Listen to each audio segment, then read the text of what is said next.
At exactly 2:17 in the morning, a lone figure walked quietly through a narrow alley in Columbus, Ohio. Their face was hidden, their movements were calm, and by sunrise, two loving parents would be found dead inside their own home. Police would later say, "We have the edges of the puzzle, but the center is still missing." Dr. Spencer Tepe was 37 years old, a dentist, an Ohio State University graduate, a man known for his discipline, kindness, and routine. Friends say Spencer was the kind of person who never missed work, so dependable that even a single unexplained absence raised alarms.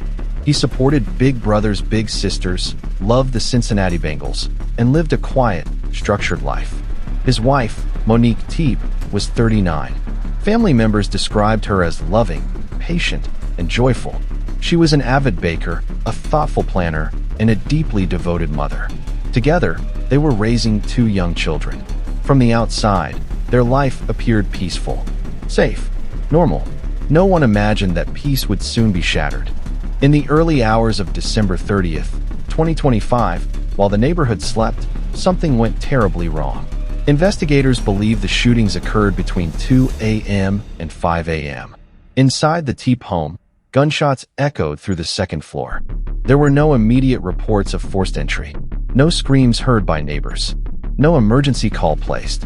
And while violence unfolded upstairs, the couple's two young children remained inside the home, unharmed, alive, unaware. By morning, the house fell silent once again. The first warning did not come from police or from a neighbor. It came from Spencer Tepe's employer. Spencer hadn't shown up for work. That was not like him.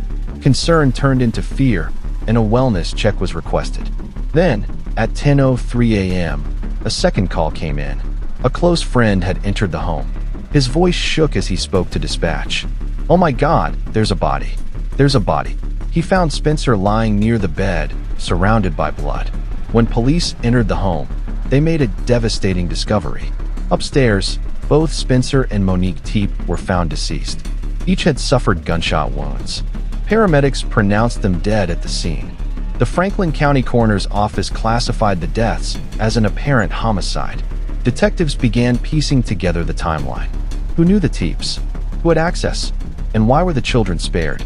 Investigators interviewed friends, family members, co-workers, and neighbors. But early on, answers were scarce. There was no obvious robbery. Nothing valuable appeared missing, and no clear motive emerged.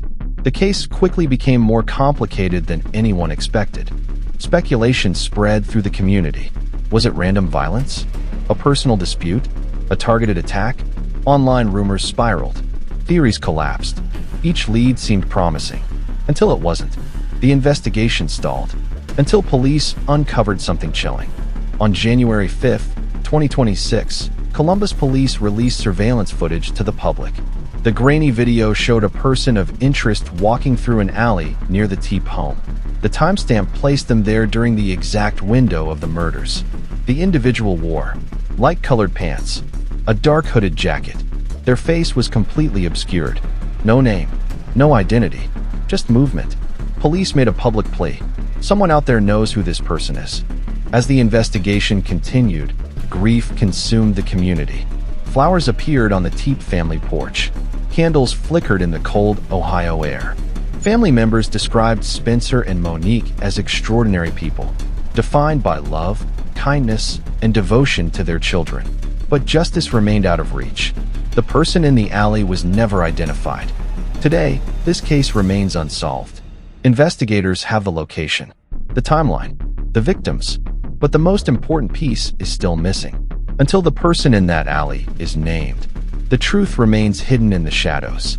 And somewhere, someone knows exactly what happened that night.